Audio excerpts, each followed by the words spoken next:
So I'm sitting here and I'm downloading Outer Worlds because it's something I've been super excited about. Seeing if that was a fleck. It's just gray in my beard because I'm getting to be a very, very old man. Anyway, it's at 44%. I think I can aim that over here. Ah, see big numbers there, and I also got Surviving Mars for free because Epic is okay in that way, I guess. Anyway, uh, since it's not done yet, I had my roommate come into my room and start up the process at 5, even though I was going to be on the bus for a while coming back. And so, since I'm still going to be waiting for a bit, I decided that I'd do a really clumsy cell phone video about 20 of my expectations about Outer Worlds. I had a bunch of those written down today because, I'm excited to be playing this soon. And so those of you that know me are going to be recognizing that. You're going to say, wow, I've never seen Juro this excited before. And so that's true. And the reason that's true is, basically I'm just a big fan I'm a big fan of Obsidian. Played Fallout a lot when I was growing up, probably around 2000. That's about my yeah, I must have been about 12 when I first started to play, and I just played it all through high school. And then, of course, when Fallout 3 came out, that was very exciting. And then, of course, when Fallout New Vegas came out, that was the one that's still on my Steam account. And then some other games, Pillars of Eternity are good. I think maybe the only one I haven't played is Alpha Protocol. I'd like to. Um, so, anyway, we're going to I'm just going to flick through some of this stuff. Well, so one of the things that I kind of jotted down to write down as a note was a moment that stuck out to me in Arcanum, which is a game that they made sort of about technology and magic interacting. And it was just kind of a fascinating thing. But what really stuck with me is the fact that your dirigible crashes and then you meet this guy who's dying and he gives you a ring that he tells you to bring to somebody. Now that's your plot hook and it brings you into the whole thing. And you can meet one other person first. If you explore the area and go into a cave, you can find a corpse and you can raise that corpse, actually, I think, if you have the right spell. I don't think you can just do it or talk to anyone about it. Or the spirit might just be floating there. But then the second person that you meet, in terms of just sheer moving from one place to another, and then you go to the new area map, and the first building that you can walk into is a market that you can actually sell this magical ring, or it might not even have been magical. You can sell the ring to this other merchant, and it's one of those things that you can just throw a wrench right in it. And so that's the first expectation that I'm going to say, is that it's going to definitely reflect our ability to mess with the story. That's what I expected, and that seems like it's held true when I've been reading reviews online.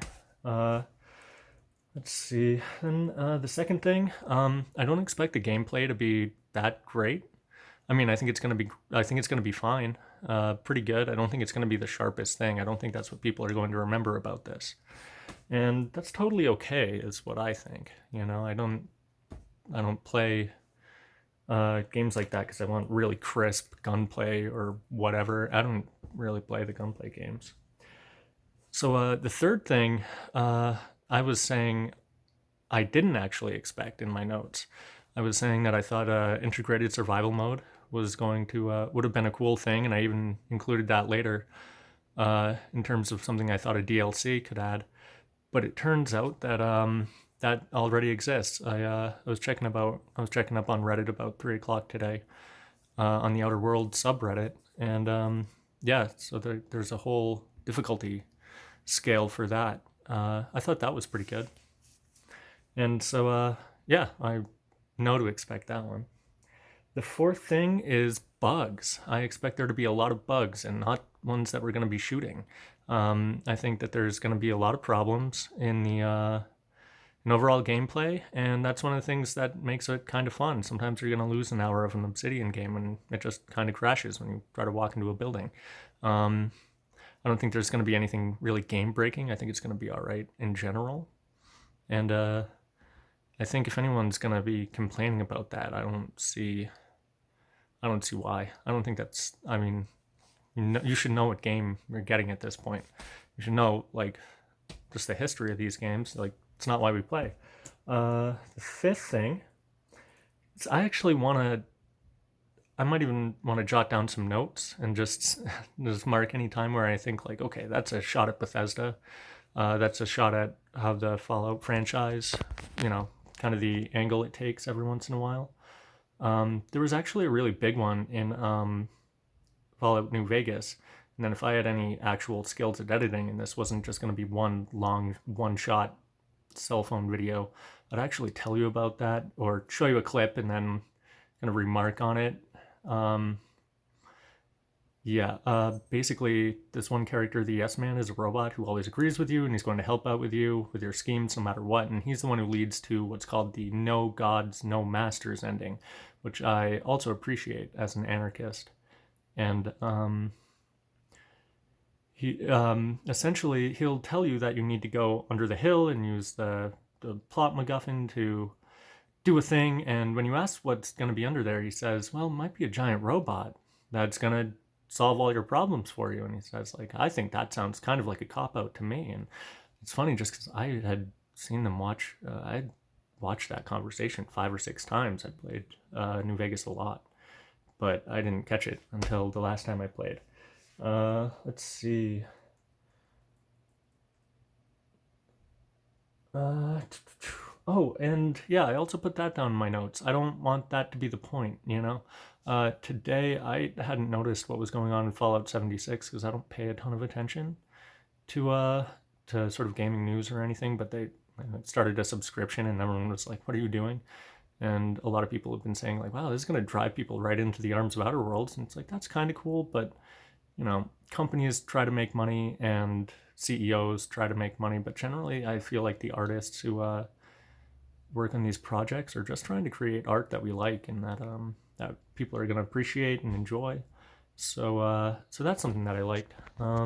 Let's see, or I didn't like it. That's the point is to have fun with these games. Not to really rag on Bethesda, but it's fun to see it when they call it out. And okay, so I was kind of running out of stuff, but the sixth thing, I don't expect, but I would applaud so loudly. I'm sure I would annoy both of my roommates a lot if this actually happened. If so, a Ron Perlman intro would really make my day. That would just be delightful. So seven is that there's going to be a ton of different endings for this game. That's one of the things that I expect. We're gonna have a lot of options, like yes, to certain factions, certain groups in general. Maybe even different people within those groups that are going to define those things. I'm probably just gonna end up playing the most anarchist one though. I think I tried to do a Legion playthrough of New Vegas one time. I I've never not done an independent New Vegas. Uh, Oh, and there's probably going to be a bootlicker playthrough even. Might see if I can do that. That would be exciting. So, speaking of, and speaking of that one, ending slides. So we're gonna have ending slides in this game, which is really great. I love ending slides so much. I'd play a game that was nothing but ending slides if such a thing was an option. It's everyone's like I don't know. I just yeah, I'm really hooked on ending slides. Like I think our days could use ending slides. Uh, eight. Uh, Sort of on the same topic. I'm sure there's also going to be a way to like you could do a murder everyone type of thing. That's something you could do in the original Fallout's too, as well. And I'm never going to do it. I'm going to think about it a little bit, but I'm not going to get to it.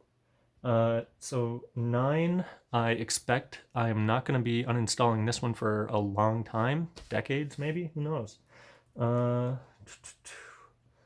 oh, number 10, I expect a Yes Man cameo. I talked about him a little bit earlier. He's, he was a funny character in New Vegas, I thought. well, sort of a character, just a character trait. But I figured like maybe there'll be a TV and it's flickering, and then like the yes man's face pops up. So 11, I expect books. I don't know if there will be books, but I want to read in my video games. That's very important to me. It's kind of reading in general is kind of very important to me. It's some of my books, and then some over there, and then I got a bunch on the floor, and just generally my room is just kind of filled with garbage right now. So the 12th one, oh yeah, so the 12th one is that Obsidian companions have never been that fascinating to me, which is kind of okay. Like it's all right. Um, they're never bad or anything, but it's kind of the I don't expect any of them are going to be my new digital best friends, if you know what I mean. Um, Whereas generally the BioWare games, I was playing a little bit of Mass Effect 2 earlier and just kind of remembering, especially after they readjusted that ending and made it a little bit easier to swallow because that one was kind of rough. Um, just the way that you feel when you spend so many games with these characters, and BioWare especially was doing such a great job of characterizing them, and I really always liked their writing. My hand's getting kind of tired from holding up my cell phone, but I'm kind of doing this to myself. But yeah, except for EDE, I've never been that attached to companions in Bioware games. They're always in Obsidian games. They're always fascinating, and I'm gonna do all their side quests and just have a good time enjoying those characters. But it's also one of those things where, say, Rose of Sharon or Boone in New Vegas, I'm having an equally good time with either of them. I generally felt like a Canine in that one. He was okay, but he just wasn't my favorite. Uh, Not like EDE, but that's also because EDE, of course, had Lonesome Road. Like he had the whole DLC to back him up. So 13 is there are no expectations here. These are just DLC thoughts that I had. I was thinking that there could be a DLC where you unionize a grocery store. Just unionizing more stuff even. Uh, I was kind of thinking like the pig farming factory. I'm gonna touch on that one a little bit later, but I don't know, just something that seems kind of like a grocery store or something. A DLC that has a TV station that you can own, and that could be fun because I want to have more media tucked away inside of video games in general. Like I said, books earlier, but um, say in a Grand Theft Auto game where you have your character sit down and watch TV, that's always kind of interesting and fun. Um, a DLC where you fight a company that is making their customers pay $100 a year for a game that's not even done yet. Uh, yeah, that one I just kind of wrote down because I was rolling around that Schadenfreude today. I'm glad I didn't choose to join in that. A DLC where corporate reinforcements start coming in. Corporate reinforcements from Earth. Well, sort of corporate, maybe even a little bit more than that. Like it's so baked into the culture of Earth that these corporations have officially kind of gone out of what we recognize as capitalism into something more authoritarian.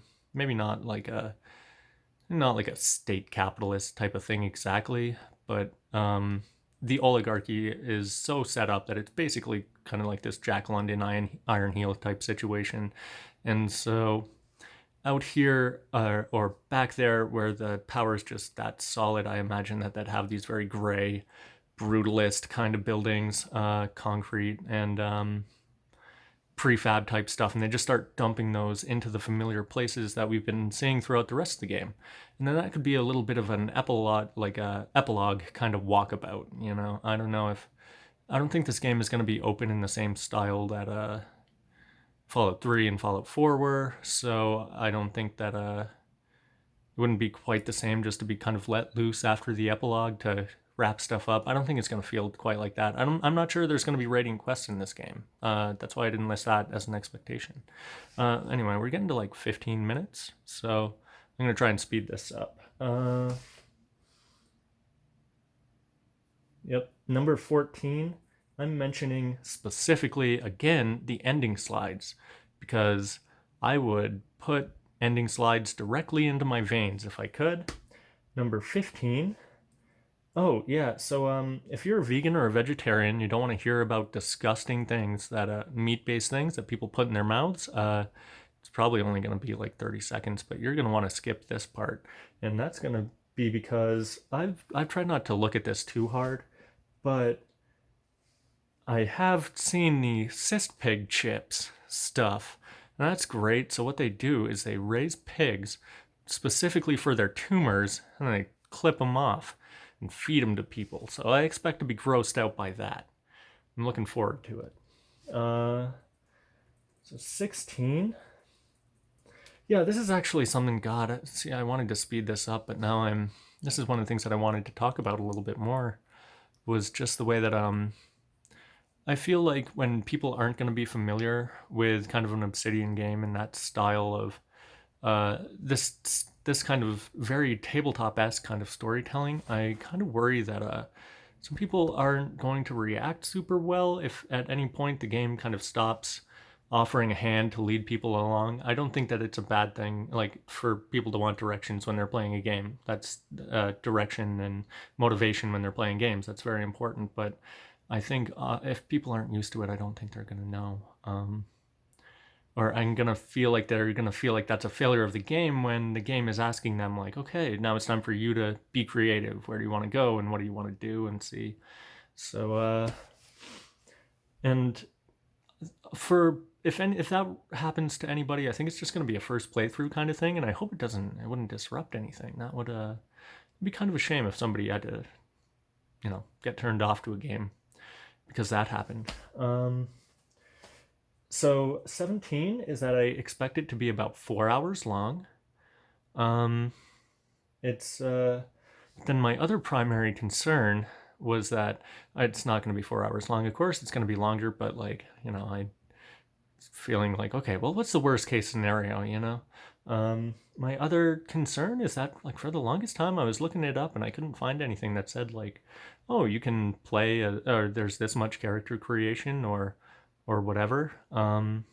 Then there is. So I saw that, and that's good because I was worried, like, I was watching that initial trailer way too many times, and I got to thinking, like, oh crap, what if you can only play a guy, Like, I'm never a fan of that, and specifically because when I play these RPGs, I do like kind of telling the story of female characters when I play, so I'm glad that is going to be an option. Yeah, so I pretty much play like cool girl gunslinger ever since New Vegas and all my Obsidian games, Even Pillars of Eternity, it's medieval and fantasy, but you still have your blunderbusses and stuff, so that's one of the things that I do with that. 18 is I expect that someday that the mod community for this game is going to be about the size of New Vegas is. That's going to be good, and I'd hope that it's as easy as modding Skyrim. Sometimes I try to mod New Vegas and I just can't get anything lined up because I'm kind of a Luddite, and I don't make mods for myself, that's for sure. So I just wonder if I'd hope that they're gonna have, like, what's that device for Skyrim? It just organizes all the mods in the right order for you. I feel like I just press a button and that was happening, and that was really good. I hope we have something like that. Expectation 19 is that Elder Scrolls 6 isn't going to be very good. It's going to be set in Daggerfall, and it's not going to be good. But we're all going to buy it anyway, and I'm going to play it for many, many hours.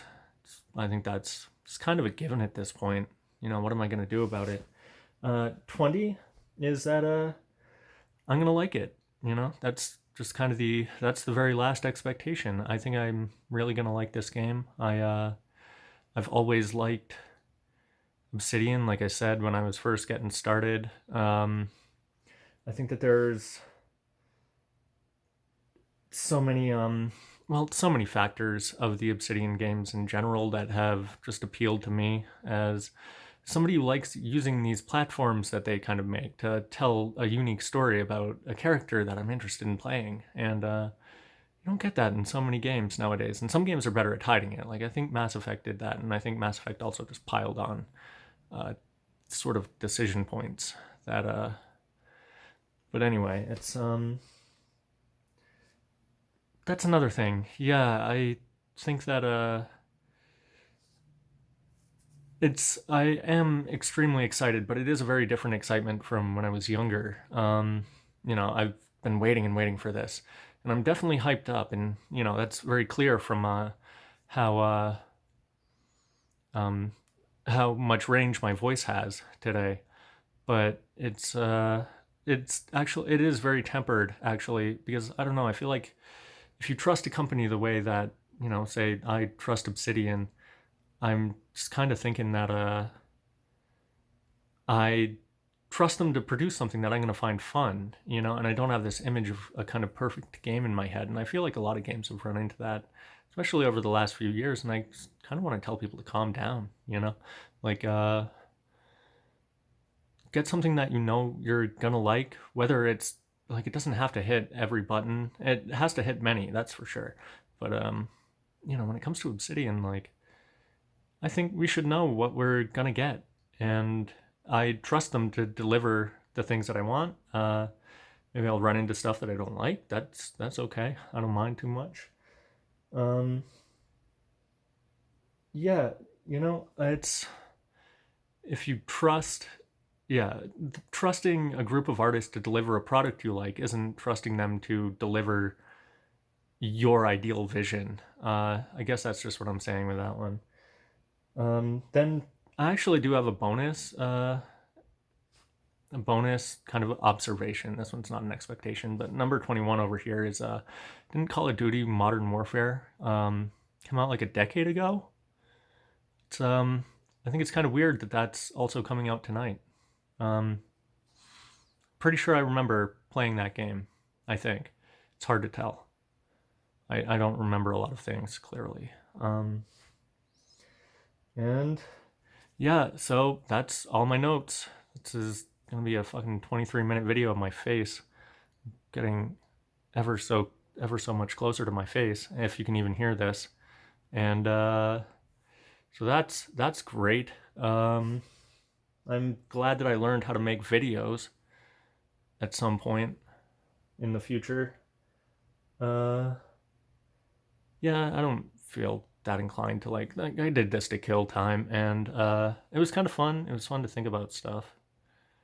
Um, I do like the sound of my own voice. Not listening to it on the video after I upload it, I'm gonna hate that.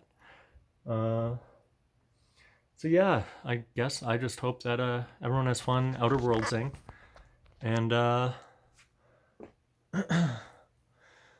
yeah, see you later.